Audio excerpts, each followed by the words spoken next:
నా కుమారుడా, నా ఉపదేశమును మరవకము, నా ఆజ్ఞలను హృదయపూర్వకంగా కైకొనుము. అవి దీర్ఘాయువును సుఖజీవంతో గడిచే సంవత్సరములను శాంతిని నీకు కలుగజేయును. దయను సత్యమును ఎన్నడూను నేను విడిచిపోలేకము. వాటిని కంఠభూషణంగా ధరించుకున్నాము. నీ హృదయమైన పలక మీద వాటిని రాసుకున్నాము. అప్పుడు దేవుని దృష్టి ఎందును మానవుని దృష్టి ఎందును నీవు దయనుంది మంచి వాడమని అనిపించుకుందువు. నీ స్వబుద్ధిని ఆధారం చేసుకున్నాక నీ పూర్ణ హృదయంతో యెహోవా యందు నమ్మకం ఉంచుము.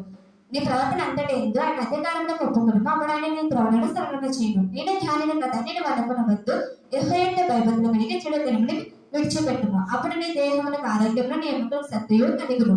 నీ రాబడి అంతటిలో ప్రథమ ఫలమును నీ ఆస్తిలో భాగమును ఇచ్చి యెహోవాను కనపరచుము. అప్పుడు నీ కన్నుల దానిని సమృద్ధిగానే ఉండును. నీ గానముల నుండి ద్రాక్షారసము పైకి పొర్లి పారును. నా కుమారుడా, యెహోవా శిక్షను తొలగింపవద్దు, ఆయన గొప్పనకు విసుకవద్దు.